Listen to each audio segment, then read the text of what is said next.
The New Shanghai City Council meeting is now in session. Welcome everyone to New Shanghai, or Shanghai. My name is Helen Yang and I'm the mayor of our city. Here today is City Engineer Olivia Xu and City Inspector Amanda Huang, who comes from the Chinese government. Hello, Olivia and Amanda. Good afternoon. It's a pleasure to be here. I have heard about the numerous advancements in New Shanghai, and I would like to take some information back to my city.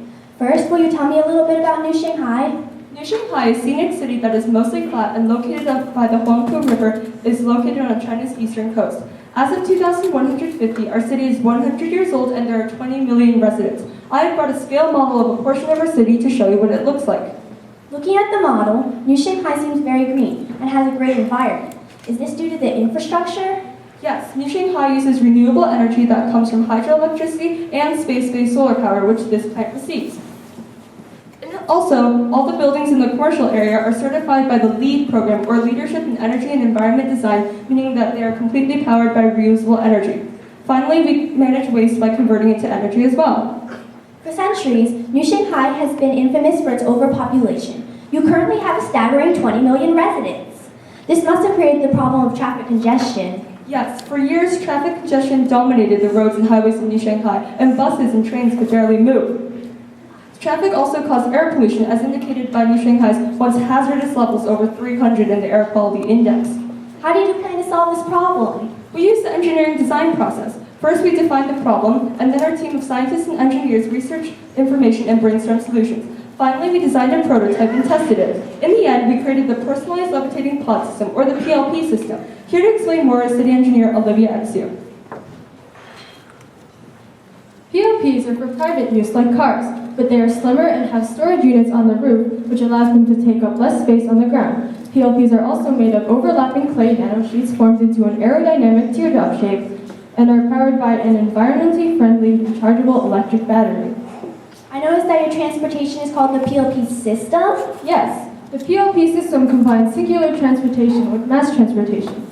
The first part of the system allows citizens to drive manually on magnetic tracks similar to roads. The second involves a network of magnetic rails similar to highways, on which PLPs do not have to be manually driven. This moving part on the model demonstrates how the magnetic rails work.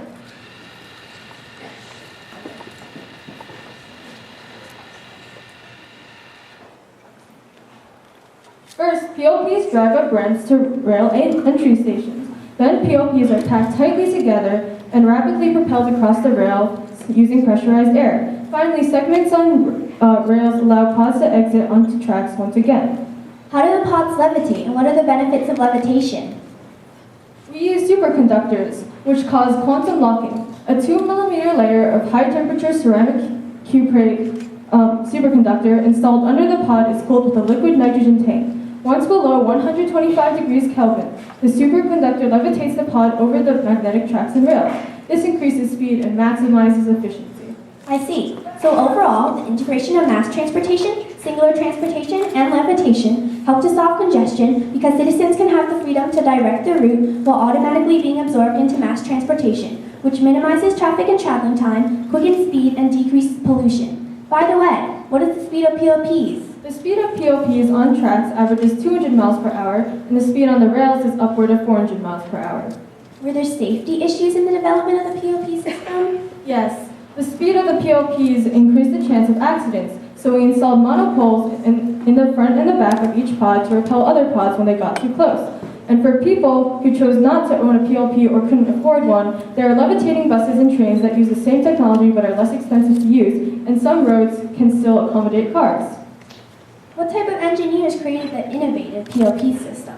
Mechanical engineers developed engines and the body of pods, while environmental engineers made recommendations to decrease pollution emission. Civil engineers implemented and improved the system's infrastructure of tracks and rails after studying the past roads.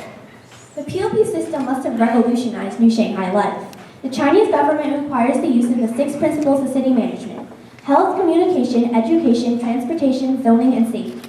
I've already heard some about how New Shanghai has met these principles. First, healthcare is free, and at birth, each person's DNA is decoded so personalized medication can be administered. For communication, I see that New Shanghai uses the fastest form known to man, quantum teleportation, which allows information to travel instantly in the form of photons. Third, it was recently released that New Shanghai placed top in the International PISA, Program for International Student Assessment, test. This must be a reflection of the city's education. Yes, this is because we use funds to hire excellent teachers and create talent programs in schools. In addition, all of our educational establishments are easily accessible by the use of the PLP transportation system, the fourth component of the 6 principles. Speaking of accessibility, how is New Shanghai zoned? First, residential areas are centered around the Huangpu River, while commercial areas are centered around the residential areas for easy access on plots. Finally, the industrial zone is placed away from the residential zone to preserve the environment. However, the industrial zone is already very clean, for the derelict sweatshops of the past have been replaced with facilities in which all workers enjoy excellent benefits and high wages. For the final component, how do you keep your residents safe? Shanghai has a unique centralized dispatch system in which all emergencies are automatically reported from detectors in buildings and shown on computers constantly monitored by dispatchers. The speed of the PLP systems allows responders to arrive at the scene immediately, and safety departments are located in each zone. New Shanghai definitely seems very organized and safe. But what can citizens do for recreation? For recreation, residents of New Shanghai can enjoy the Huangpu River beaches, parks, historical Chinese temples and buildings, a golf course, an amusement park, or an indoor recreation facility with a stadium, ice rink, and fields. I look forward to returning to the Chinese government to share New Shanghai's innovations.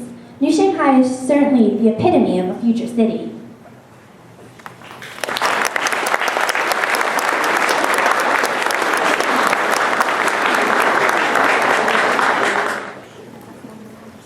What component of your city do you consider to be the most futuristic and why? I think their PLP system is the most innovative because it combines mass transportation with singular transportation, which addresses intermodality in one trip.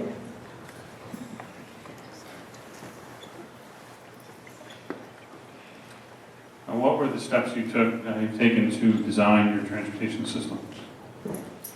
Well, first we defined the problem, which was traffic congestion, and then we researched the problem, and we found out about quantum locking, which is it was a very futuristic concept that we wanted to implement in the design of our transportation system. So we took that concept and turned it into the PLP system. What is one lesson that you think today's transportation system could learn from your model?